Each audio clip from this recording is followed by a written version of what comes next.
Hello students, आज हम यहाँ पे स्टार्ट करेंगे इलेक्ट्रोकेमिस्ट्री वाले पार्ट का आगे का टॉपिक। ठीक है, जो है हमारे पास चालकता, चालकत्व और मोलर चालकता पर तनुता का प्रभाव। ठीक है, मैंने कल आपको मोलर चालकता क्या होती है वो समझा दी थी, और तुल्यांकी चालकता क्या होती है वो समझा दी थी, और चालकता के केस में या चालकत्व के केस में हमने बहुत सारी चीजें समझी थी, कप्पा के बारे में भी समझा था।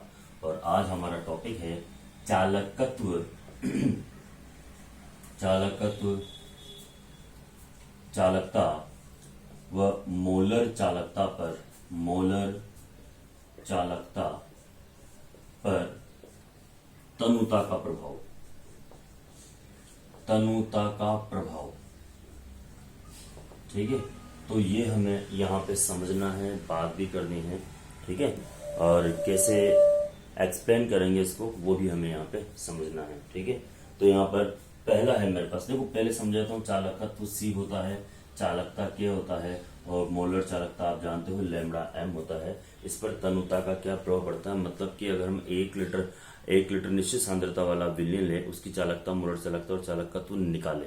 ठीक है, फिर उसमें पानी मिला दे, तो पानी मिलाने से क्या होगा, वो तनु हो जाएगा। ठीक है, तो तनु होने से क्या होगी, सांद्रता तो घटेगी लेकिन तनुता क्या हो जाएगी, बढ़ जाएगी। ठीक है बेटा, तो हमारे पास यहाँ पे पहला पॉइंट है। ठीक है, पहला पॉइंट है हमारे पास यहाँ पर चालकता का प्रभाव, चालकता का प्रभाव। ठीक है, तो क्या प्रभाव यहाँ पे पड़ेगा, ठीक देखो। सांद्रता घटाने पर, सांद्रता घटाने पर प्रबल और दुर्बल दोनों वैद्युत अपघट्यों की चालकता का मान क्या है, घटता है, डिक्रीज होता है, क्योंकि इकाई आयतन में आयनों की संख्या जो है वो घट जाती है, और आयनों की संख्या अगर घट जाएगी तो चालकता का मान भी क्या हो जाएगा बेटा, जो चालकता का जो मान है वो क्या है, घट जाएगा। ठीक है, यहाँ पे लिखा हुआ है कि तनुकरण करने पर प्रति इकाई आयतन में विद्युत धारा ले जाने वाले आयनों की संख्या घट जाती है। ठीक है, और इसलिए सांद्रता पर विलयन की चालकता में इकाई आयतन में चालकत्व होता है, और तनुता बढ़ाने पर आयनों की संख्या उस आयतन में कम हो जाती है। इसलिए चालकता बढ़ाने पर चालकता का जो प्रभाव है वो चालकता और चालकत्व के ऊपर विपरीत पड़ता है। अब हम यहाँ पे बात करेंगे मोलर चालकता, मोलर चालकता का प्रभाव। देखिए हम वैसे ही जानते हैं, क्या जानते हैं बेटा, मोलर चालकता बराबर होता है K इंटू बी। ठीक है, तो तनुता बढ़ाएंगे तो मोलर चालकता का मान क्या होगा, यहाँ पे बढ़ेगा। ठीक है, या फिर हम इसको ऐसे लिखते हैं, lambda M equals to K into 1000 बटा सी, तो सांद्रता बढ़ेगी तो मोलर चालकता का मान बढ़ता है। ठीक है, तो हमें यही लिखना है इसके अंदर कि हम जानते हैं कि लैम्डा एम बराबर K इंटू वी होता है, अर्थात तनुता बढ़ाने पर, V का मान बढ़ने पर मोलर चालकता का मान बढ़ता है। आगे बात समझ में, तो मोलर चालकता का मान क्या होता है, बढ़ता है। कब, तनुता बढ़ाने पर। अब देख लीजिए बेटा थोड़ा सा, सांद्रता घटाने पर प्रबल और दुर्बल दोनों वैद्युत अपघट्यों की चालकता बढ़ती है।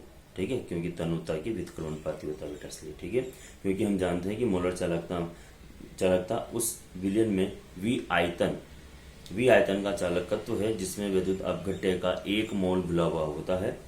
ठीक है, और जो एक दूसरे पर 1 सेंटीमीटर दूरी पर स्थित 1 सेमी स्क्वायर अनुप्रस्थ काट की छड़ों के मध्य उत्पन्न चालकता के कारण उत्पन्न होता है। ठीक है, अतः यहाँ पर मोलर चालकता का मान जो है वो तनुता बढ़ाने पर बढ़ता है। ठीक है, अब हम यहाँ पे 2 प्रकार के वैद्युत अपघट्य हैं, प्रबल वैद्युत अपघट्यों पर और दुर्बल वैद्युत अपघट्यों पर चालकता का प्रभाव। इसको समझना, यही चीज है जो सबसे ज्यादा परेशान करती है बच्चों को। ठीक है, तो यहाँ पे 2 प्रकार के वैद्युत अपघट्य हैं, एक तो प्रबल वैद्युत अपघट्य और एक दुर्बल वैद्युत अपघट्य पर तनुता का प्रभाव। उससे पहले मैं आपको थोड़ी सी चीज समझा देता हूं। यहाँ पर अनंत तनुता आएगी, अनंत तनुता। अब ये अनंत तनुता क्या होती है ना, और अनंत तनुता पर भी हम इस प्रभाव को ज्ञात करेंगे, जो प्रबल वैद्युत अपघट्य के लिए अलग होगी और दुर्बल वैद्युत अपघट्यों के लिए अलग होगी। इसी के आधार पर फिर आगे का नियम आएगा जिसे हम कोलराउस नियम कहते हैं। ठीक है, अब देखो बेटा सामने देखिए, मैंने क्या किया कि ये 1 लीटर पानी ले लिया, और 1 लीटर पानी में माना कि 10 ग्राम नमक डिसॉल्व है, उसकी सांद्रता फिक्स है। ठीक है, अब मैं क्या कर रहा हूं बेटा, ठीक है। इस 1 लीटर पानी में मैं 3 लीटर और मिला दे तो क्या हो गया, 5 लीटर हो गया, और 2 लीटर मिला दिया 7 लीटर हो गया, और 3 लीटर मिला दिया 10 लीटर हो गया। अब 10 लीटर पानी में 10 ग्राम है, पहले 1 लीटर पानी में ही 10 ग्राम था। अब मैंने क्या किया, इसको तनु कर दिया, अनंत तनुता पर ले गया। अब अगर मैं इस पानी को टेस्ट करूं तो हो सकता है मुझे NaCl का टेस्ट ना आए, लेकिन इसमें आयन प्रेजेंट है, तो मैं इसको अनंत तनुता पर ले गया। ठीक है, अब बात समझ आई क्या? एक्स्ट्रापोलेशन बोलते हैं इसको, है ना, बहिर्वेक्षण। बहिर्वेक्षण का मतलब क्या होता है, बढ़ाकर प्राप्त करना, एक्स्ट्रापोलेशन। ठीक है, तो मैंने क्या किया, यहाँ पे तनुता को बढ़ा दिया है, और इस अनंत तनुता पर जो चालकता होगी उसे हम यहां डिनोट करते हैं लैम्डा एम इनफाइनाइट। इसे बोलते हैं अनंत तनुता पर मोलर चालकता। ठीक है, हम यहां पर इस सांद्रता को नगण्य नहीं मान सकते, लेकिन लिमिट टू 0 जरूर हो रही है। ठीक है, लेकिन इसमें हम ये नहीं कह सकते कि नमक है ही नहीं। हो सकता है टेस्ट करने पे नमक का टेस्ट ना आए, लेकिन जब हम इस पानी की 2-4 बूंद अगर दूध में डालूंगा तो फट जाएगा, क्योंकि वो आयन इसमें प्रेजेंट है। इसे बोलते हैं अनंत तनुता। बात समझ गई? चलो जी, अब हम यहाँ पे बात करेंगे 2 पॉइंट की। चलो जी, सामने देखते हैं। पहला है प्रबल वैद्युत अपघट्यों की अनंत तनुता पर। प्रबल वैद्युत अपघट्यों की, प्रबल वैद्युत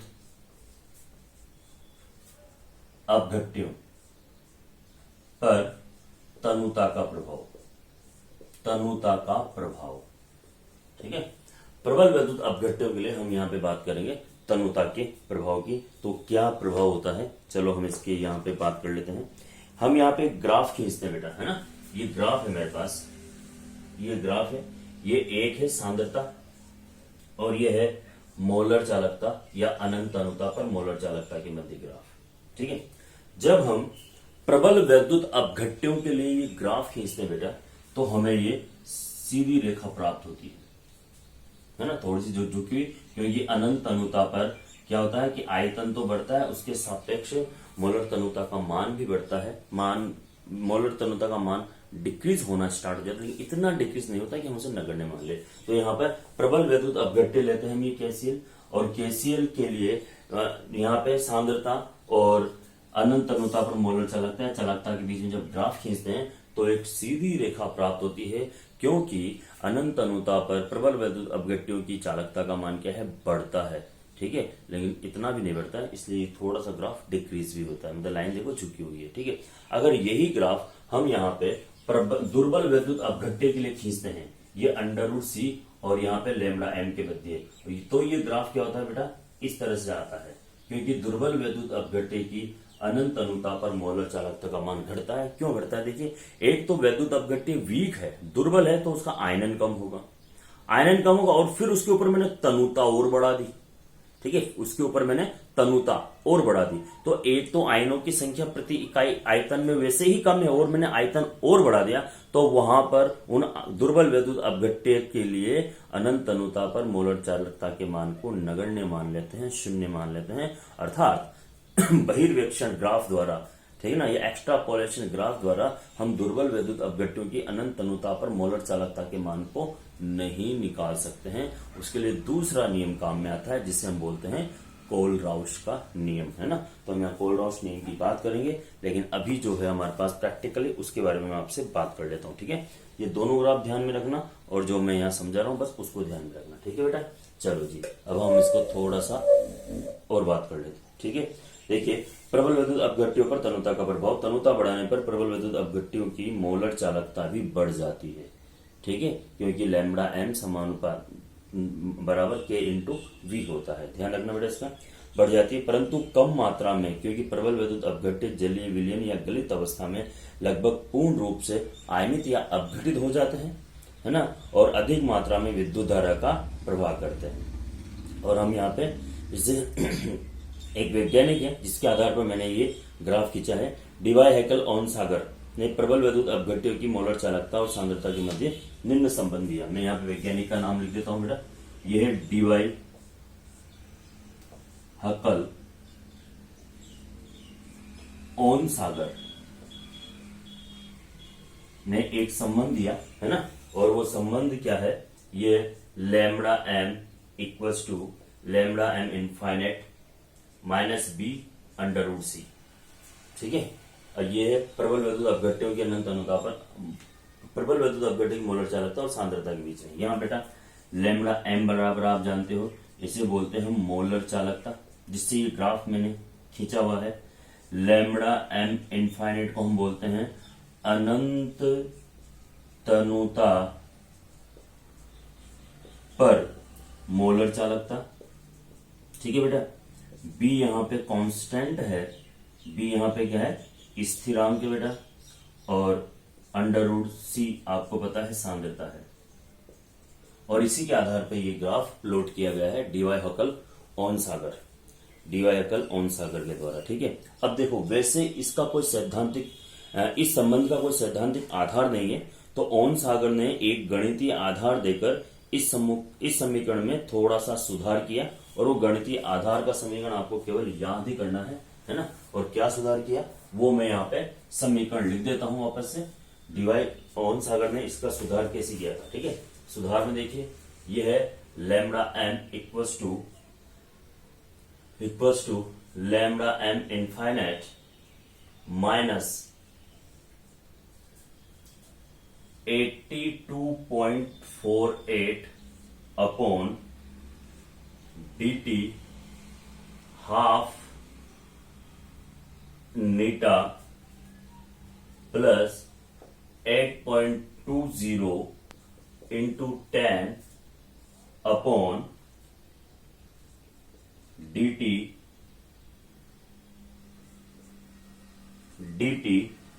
अपॉन dt, और इसका 3/2 दिया हुआ है बेटा, 3/2 लैम्बडा एम इनफाइनाइट और अंडर रूट सी। ये इसका नया गणितीय रूप दिया ऑन सागर ने, क्योंकि इसका कोई सैद्धांतिक आधार नहीं था। ठीक है, तो इसको इस समीकरण को इसने संशोधित कर दिया। ठीक है, और ये दे दिया इसमें, और इस सब के बारे में आपको बताता हूं। डी क्या है, डी है यहाँ पे माध्यम का पैरावैद्युतांक, है ना, माध्यम का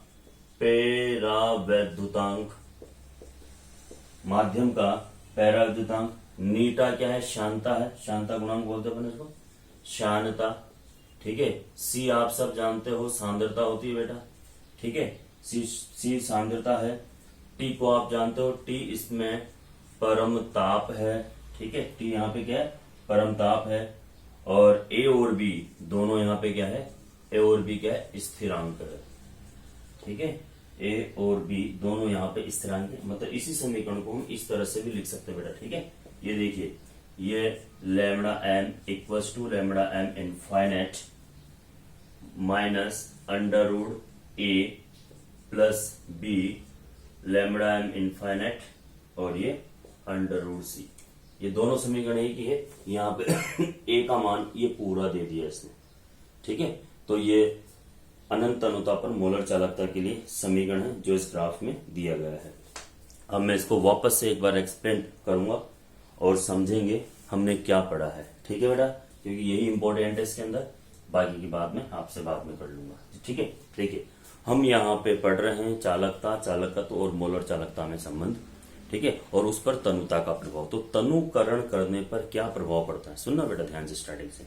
तनुकरण करने पर क्या प्रभाव पड़ता है उसके बारे में हम यहाँ पे बात करने वाले हैं। ठीक है, तो जैसे जैसे हम यहाँ पे तनु सांद्रता बढ़ाते हैं, ठीक है, और सांद्रता बढ़ाने पर जो सांद्रता पर तनुता का प्रभाव हम देखते हैं, तो तनुकरण करने पर क्या होता है, इकाई आयतन में धारा ले जाने वाले आयनों की संख्या घट जाती है। सपोज कीजिए कि पहले 1 लीटर पानी के अंदर 10 आयन थे, माना कि अब आपने उसको तनु कर दिया, 3 लीटर कर दिया, 5 लीटर कर दिया, तो उस 5 लीटर में भी 10 ही आयन है, तो इकाई आयतन में आयनों की संख्या घट गई, तो यहाँ पर चालकता का मान भी क्या हो जाएगा बेटा, घट जाएगा। पहला पॉइंट आपको समझ में आना चाहिए। दूसरा, मोलर चालकता पर तनुता का प्रभाव। ठीक है, तो हमने कुछ सोचना नहीं है, हमारे पास तो सीधा फॉर्मूला है कि मोलर चालकता बराबर होता है K × V। ठीक है, तो यहाँ पर तनुता बढ़ाने पर, तनुता तो आयतन, आयतन बढ़ाने पर मोलर चालकता का मान यहाँ पे बढ़ता है। ठीक है, अब देखिए अनंत तनुता मैंने आपको समझाई थी कि हम उस पानी को इतना तनु कर दें, इस विलयन को इतना तनु कर दें कि आयनों की सांद्रता जो है वो प्रबल वैद्युत अपघट्य के लिए तो बढ़ेगी और दुर्बल वैद्युत अपघट्य के लिए नगण्य हो जाएगी। बस ये दूसरी चीज आपको यहाँ पे समझना है। ठीक है, अब यहाँ पे एक वैज्ञानिक आया ऑन हुकल ऑन सागर, है ना, या डीवाई हुकल ऑन सागर, और उसने मोलर चालकता और सांद्रता के बीच में संबंध ज्ञात करने के लिए एक फॉर्मूला दिया, और वो फॉर्मूला था जो आपके सामने है, लेमड़ा एम बराबर lambda M infinite minus A under root C. ये इसको बीपी बोल सकते हैं, स्थिरांक है, कांस्टेंट है, आप इसको बी लिख दो या ए लिख दो, बात ठीक है। तो इस समीकरण के आधार पर उसने ग्राफ खींचा, एक तो प्रबल वैद्युत अपघट्यों के लिए अंडर रूट सी और लेमड़ा एम या लेमड़ा एम इनफाइनाइट के बीच में। तो उसने ग्राफ खींचा तो क्या देखा, प्रबल वैद्युत अपघट्य के लिए ये ग्राफ सीधा आता है, क्योंकि प्रबल वैद्युत अपघट्य की अनंत तनुता पर मोलर चालकता का मान जो है वो बढ़ता है तनुता के आधार पर, तनुता बढ़ाने पर, तो ये सीधा ग्राफ आता है। ठीक है, और दुर्बल वैद्युत अपघट्य के लिए जब ये ग्राफ खींचा जाता है, इसे बोलते हैं बहिर्वेक्षण ग्राफ, बढ़ाकर प्राप्त करना। ठीक है, ठीक है, तो दुर्बल वैद्युत अपघट्यों के लिए जब ये ग्राफ खींचा जाता है तो एक तो वैद्युत अपघट्य दुर्बल होता है तो उसका आयनन कम होता है। ठीक है, एक हम जब उसको तनुता बढ़ा देते हैं तो उसमें आयनों प्रति इकाई आयतन में आयनों की संख्या और कम हो जाती है, अतः हम उसकी सांद्रता को नगण्य मान सकते हैं। ठीक है, इसीलिए दुर्बल वैद्युत अपघट्य के लिए ये ग्राफ इस तरह से आता है।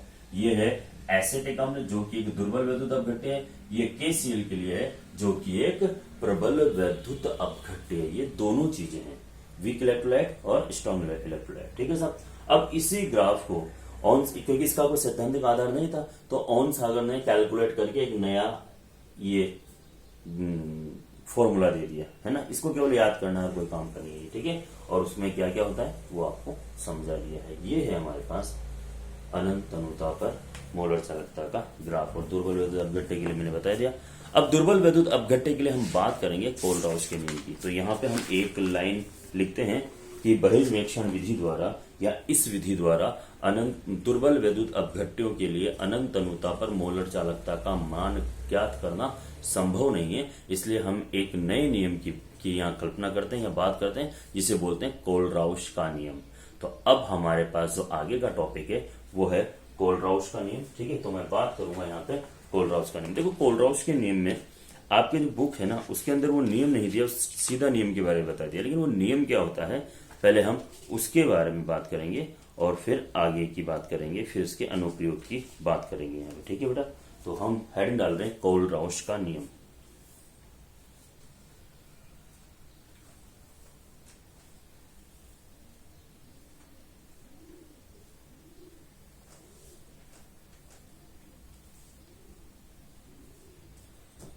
बहुत ही इजी है, समझ में आएगा आपको।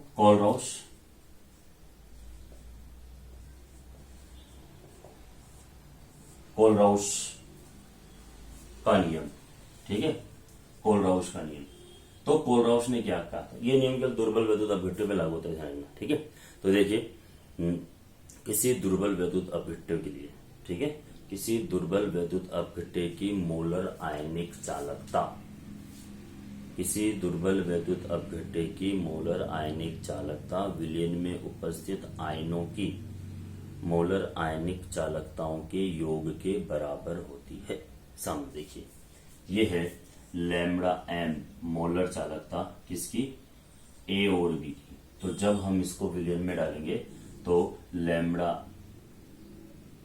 एम प्लस और लैम्बडा बी माइनस।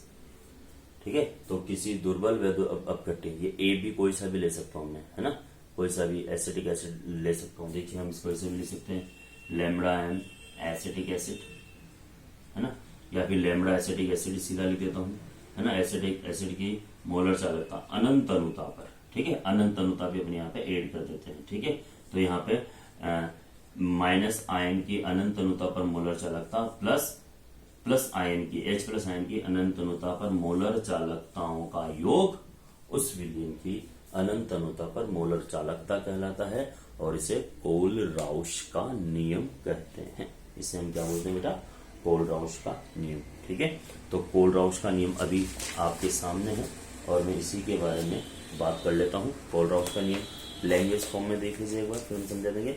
एक